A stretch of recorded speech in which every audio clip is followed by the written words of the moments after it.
জি লাইলা, শুনতে পাচ্ছি। লাইলা, আমি এই মুহূর্তে যে জায়গাটি অবস্থান করছি সেটি কিন্তু আসলে জামালপুর জেলার সরিষাবাড়ি থানার যে আপনার শিমলা বাজার রয়েছে, সেই শিমলা বাজারের ঈদ মার্কেট থেকে সরাসরি যুক্ত হয়েছি। আজকে কিন্তু আপনাকে দেখাতে চাইবো যে সরিষাবাড়ি সেই শিমলা বাজারে ঈদের কেনাকাটা আসলে কিরকম চলছে, কিরকম ঈদের শপিং করছে দোকানদাররা, আসলে নতুন কোনো কালেকশন নিয়ে এসছে কিনা এবং কিরকম কাস্টমার তারা ফেস করছে সে বিষয়ে কিন্তু আমি আসলে উদ্ঘাটন করার জন্য আজকে সিমলা বাজারে এসেছি। আমি যে টাইমটাতে এসেছি সেটি কিন্তু আসলে বিকাল ৩টার সময়। এখন আমার ৩টা বাজে।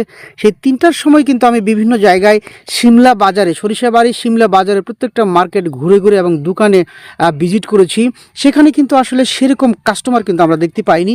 লাইলা, এখানে যারা দোকানদার রয়েছে তাদের সাথে আমি আসলে কথা বলে যতটুকু জানতে পেরেছি, তারা কিন্তু এমনটি জানিয়েছে যে বর্তমানে সারা বিশ্বে, অর্থাৎ মধ্যপ্রাচ্যে যে ইরান এবং যুক্তরাষ্ট্রের যুদ্ধ অনুষ্ঠিত হচ্ছে মধ্যপ্রাচ্যে, সেই যুদ্ধে কিন্তু আসলে হুরমুজ প্রণালীতে আসলে তেলের যে একটা সংকট দেখা দিয়েছে সেটি কিন্তু সারা বিশ্বে, বিশেষ করে গ্রাম পর্যায়েও কিন্তু সেটাকে কিন্তু এফেক্ট হয়েছে। গ্রাম পর্যায়েও কিন্তু তার প্রভাব পড়ছে।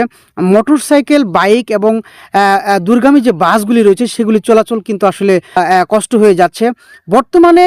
যে ঈদে যারা দূর দূরান্ত থেকে ঈদ করতে গ্রামে আসবেন এবং শহর থেকে যারা ঈদ করতে গ্রামে আসবেন, তারা কিন্তু অত্যন্ত বাস কম চলার কারণে কিন্তু তারা সঠিক টাইমে বাড়িতে আসতে পারছে না, ঈদ করতে পারছে না। যার ফলে গ্রামের যে মার্কেটগুলি রয়েছে, বিশেষ করে মফস্বলের যে শহরগুলি রয়েছে, সেই শহরগুলি কিন্তু কাস্টমার কম হয়েছে, এমনটি কিন্তু জানিয়েছে দোকানদারেরা। লাইলা, আরেকটা বিষয় আপনাকে জানিয়ে রাখতে চাই, এখানে আপনার বিভিন্ন ধরনের কসমেটিক, বিশেষ করে জামালপুর জেলার সরিষাবাড়ি থানাটা কিন্তু আসলে দক্ষিণ মাদারগঞ্জ এবং একেবারে শেষ সীমান্তে পড়েছে।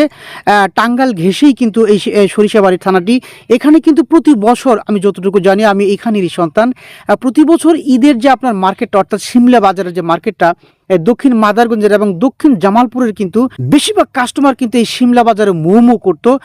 একেবারে মানুষে আপনার লুকানো থাকতো। প্রত্যেকটা মার্কেটে কিন্তু অত্যন্ত ব্যস্তবহুল দোকান সময় কাটাতে দোকানদারেরা। এবার কিন্তু একটু ভিন্ন এবং ব্যতিক্রম দেখতে পেয়েছি।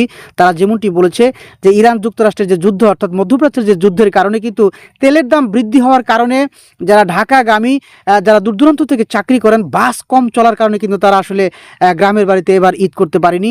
বিভিন্ন শোরুমগুলোতে, এফএক্স এবং বাটার শোরুমগুলোতেও আমি দেখেছি আসলে কাস্টমারের সেরকম একটা শোরুম কিন্তু এই সিমলা বাজারে আমি দেখতে পাইনি। লাইলা, একটা বিষয় আমি খেয়াল করেছি যে এই সিমলা বাজারে প্রত্যেকটা দোকানেই কিন্তু আসলে নতুন কালেকশন, অর্থাৎ ঈদের উপলক্ষে ঈদকে সামনে রেখে যে প্রত্যেকটা দোকানদার নতুন যে প্রস্তুতি নেয়, সেরকম প্রস্তুতি কিন্তু আমরা দেখতে পেয়েছি দোকানদারের মাঝে। কিন্তু কাস্টমার যারা রয়েছে তাদের মধ্যে কিন্তু এরকম কাস্টমার, দোকানের মাল হিসাবে যে কাস্টমারের ভিড় করার কথা, সেরকম ভিড় কিন্তু আমি দেখতে পাইনি। তারপর আমি বাহির থেকে লক্ষ্য করছি লাইলা, সময় যত পার হচ্ছে, অর্থাৎ এই সময় আমি ৩টার দিকে কিন্তু এই মার্কেটে অবস্থান করছি। ৩টার পরে থেকে যতই সময় যাচ্ছে একটু একটু করে কিন্তু মানুষ মার্কেটের দিকে দেখতে পাচ্ছি। তবে যতটুকু ব্যবসায়ীদের সাথে কথা বলে জানতে পেরেছি, তারা কিন্তু বলেছে বিশেষ করে বাহিরেও কিন্তু আপনার সেই কসমেটিকের বিভিন্ন সরঞ্জামাদি রয়েছে, সেখানেও কিন্তু সেরকম ক্রেতা আমরা দেখতে পাইনি। এগুলো কিন্তু সান্দারপট্টিরা যারা বাহিরে, মার্কেটের বাহিরেও কিন্তু এরকম তারা দোকান দিয়েছে, তাদের সাথে কথা বলেছি, সেরকম কাস্টমার কিন্তু তারা ফেস করতে পারেনি। এই হচ্ছে বর্তমানে সরিষাবাড়ির, জামালপুর সরিষাবাড়ির যে ঈদের মার্কেট, সেই ঈদের মার্কেটের অবস্থা এমনটি কিন্তু আমি দেখতে পেয়েছি। লাইলা, মোটর সাইকেল কিন্তু রাস্তাঘাট থেকে শুরু করে মার্কেটে সেরকম দেখা যাচ্ছে না, কারণ তেল পাওয়া যাচ্ছে না, সেজন্য মোটর সাইকেল কিন্তু চলছে না। লাইলা, সরিষাবাড়ি থেকে শাফি।